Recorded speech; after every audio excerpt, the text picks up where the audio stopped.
I am Kevin Iole from Yahoo Sports. Big fight coming up on Saturday in Houston. It's going to be the former champion Robert Whittaker going up against the current champion Israel Adesanya. Should be an outstanding fight at the Toyota Center in Houston. As I said, UFC 271.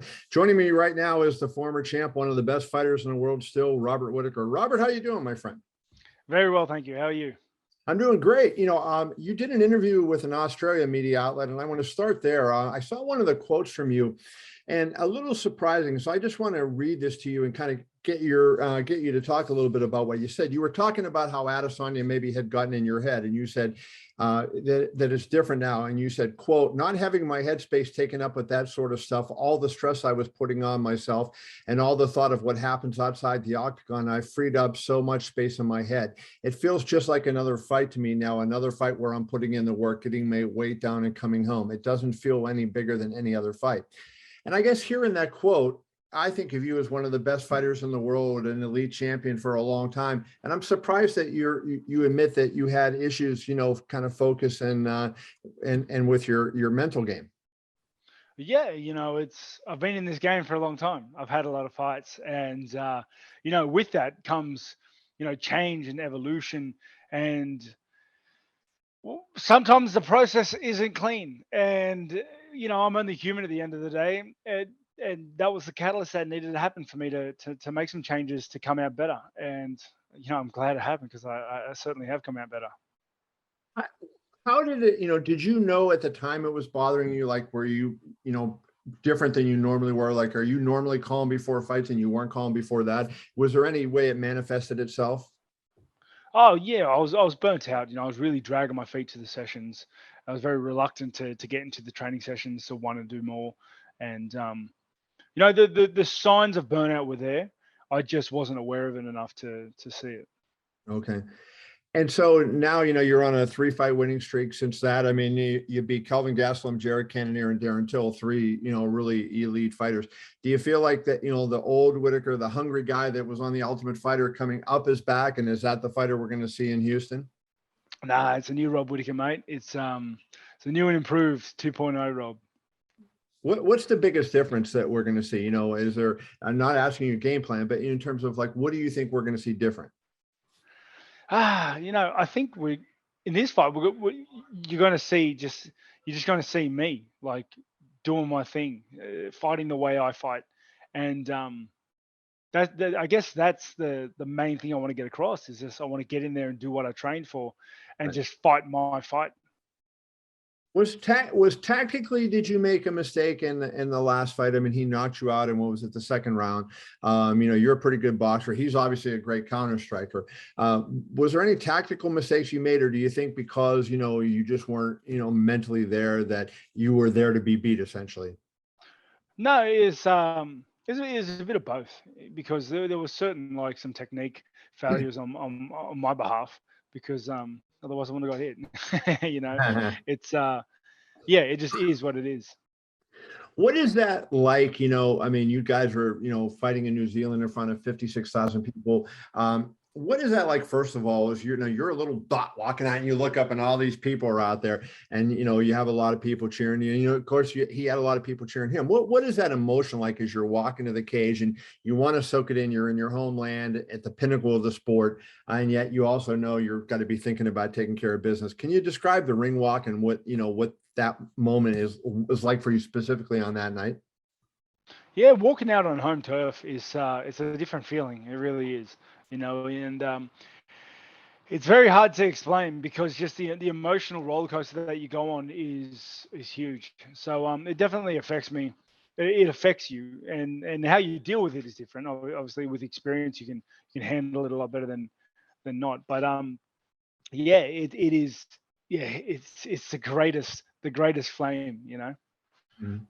Now, Israel is coming, into the fight now. He's on a 1-fight winning streak, right? He lost the fight to Jan Blachowicz. You have similar skills to Blachowicz in the sense that, you can wrestle and you can do things like that. Anything you picked up from Jan's game plan that we might see in yours, or do you feel like there's things that Izzy is weak at that now you've seen other people exploit that you can take advantage of? I think if I get in there and utilize my full skill set, and take the fight to different angles and give him different looks and showcase different weapons, I think I'll make him uncomfortable. And I think that's what Jan did very well. And I think I can do it better. What about the size? Like, he's a big guy, and when he's kicking, he's reaching way across the ring at you. I mean, does it take an adjustment period, a guy like who, throws, from as far away sometimes as he does, because, he seems to have that quickness, like he's far away from you, you think maybe you're safe, and then bingo, he jumps in the range and can land a counter strike. Is that something that you'll be better at, do you think, because you've been through it? Yeah, he's definitely a different sort of physical cat. His reach and length make it just create such a different dynamic when you're striking with him, and having that first-hand basis knowledge of his range and reach definitely will help. Plus, we've managed to get a lot of working with some taller, rangy guys. But it's a fight, and especially with mixed martial arts, the fights are so dynamic. They're not like sparring. They're not like boxing sparring. They're not like they're such a unique Right. experience. So honestly, we're just gonna have to wait and see what happens on the night. I think Jack Hermanson said that this week about his fight with Sean Strickland, and I think it kind of applies to a lot of fights at this level. When you're at the very top level, he said the margins between winning and losing is very narrow, and you could, be a great fighter and fight a great fight and still lose. Does that take a while mentally to understand and to accept that, hey, I could maybe do everything right and I could do everything I trained for and still not win the fight? Is that, how is that? That's like normally if you have other jobs, if you do everything right, that you get a good result. Yeah, that's exactly it, because that's the level we're at. You can do everything right and still lose. That's just the game we're in. It's the nature of the beast, and I think it's something you gotta.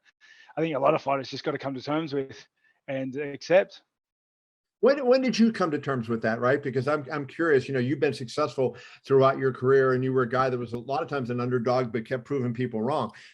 Did you come to terms with it a long time ago, or is it a more recent revelation? Yeah, a long time ago. Almost since the start of my career. It's one of those things that I've just always kind of known. That's why I never look past fights, because fights are so fickle. You don't know what's going to happen. Sometimes it's just not your night and you can stumble, and that's all it takes. Mhm. Have you paid any attention? Izzy is pretty good at trying to exploit, mental weaknesses and everything and whatnot, and saying stuff. Have you paid attention to some of his comments? And obviously, as we get closer to fight night, it's probably going to amp up. You referenced before that you're not necessarily worried about it, but have you seen what he's been saying? Nah, not at all. I've been just bunkering down, cutting the weight, waiting for that meal post weigh-in. No doubt. You mentioned that, and that's obviously, the weight cut is the biggest thing. Have you been good still with 185? Like, is it becoming tougher to make the weight, than it used to be for you? No, 185 is my home. That's it's quite natural. I've got it down to a pat. All right. What do you think the difference is in the fight, given where the location? Because now you're going to not, you're still going to be nervous. Both guys are going to be walking out in front of big crowds, but it's not home soil and not all the, the things that went with it before. Does that make a difference in the fight at all? Definitely. I just how I am at the moment, like who I am right now. It's just another fight for me. They're all fights are hard, and there's a lot of pressure involved, and the nerves are crazy. But honestly, it's just another fight. Sure. From your standpoint, you've defended the title multiple times. You did pretty much everything a guy can do. I think, if there was a MMA Hall of Fame, you're obviously going to be in it when you're done. But, do you feel like if you can regain the title, I think of some of the greats, Muhammad Ali, regained the championship and he became known for that. And some other fighters, done those kind of things over the years that maybe show, hey, I can come back from adversity and get all the way back up to the top. Would it mean more to you if you were to regain the title by beating Israel this week than it did to win it the first time when you got it? No, honestly, I think this win, if I manage to be successful in my craft, is just like all the other wins. It's that's the whole meaning behind making this fight like any other. It's like this fight is no more significant than the other fights to me. Mm. I'm not training harder for this fight than the other fights. That's not how I roll. It's it's another fight. It's another day in the office. You train as hard as you can for every single fight, right? So you're Every single fight. on fight night, we're going to look at you as the best Robert Whittaker on that given night, not, you know, not maybe the best Yeah, of your life, but the best on that night, correct? exactly that, mate. To date. So very good. One or two last things we'll finish with. You know, have you started to look back on your career and do you amaze yourself with what you accomplished? I know you're always confident in your ability, but like we talk about how close the sport is, how many great, you know, you're in the best era of MMA ever, right? There's more, you know, good challengers, more good fighters than there's ever been. And here you are still, I mean, I think every pound for pound poll has you ranked way up there. You know, you're bidden to become a two-time champion, all the different things you did. Do you ever stop and smell the roses and kind of think about how far you've come and what you've Yeah. achieved in your life? Oh, there's a time and place for it. After a fight, sometimes when I'm kicking my feet up with the family and having a cold beer or something, I'll think about the things I've accomplished. But honestly, not often. It's still things to do, mate. Things to do.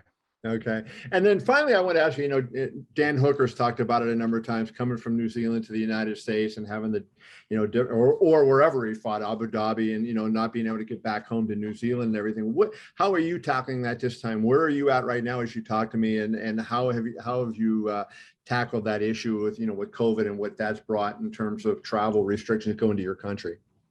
Yeah, well, we managed the COVID restrictions by getting the date pushed back all the way to February. So that's how we dealt with COVID. But in terms of the timing and everything, I'm in Houston at the moment. I'm treating like I treat the time difference with respect because jet lag's real, and you need to come acclimatize and adjust to it properly. And yeah, it's just this is what I do every time I fight out of the States. I come early, I adjust, I acclimatize, and then I get to work. Awesome. Well, on February 12th, you can see this gentleman do his work in the cage. Robert Whittaker, the former champion, bidding to become a two-time middleweight champion against Israel Adesanya. Should be a good one. We got Tai Tuivasa on the card. We may see another Stewie. Who knows? So we're looking forward to it. Rob, thank you so much for your time. Thanks for having me, mate. Appreciate you, brother. See ya.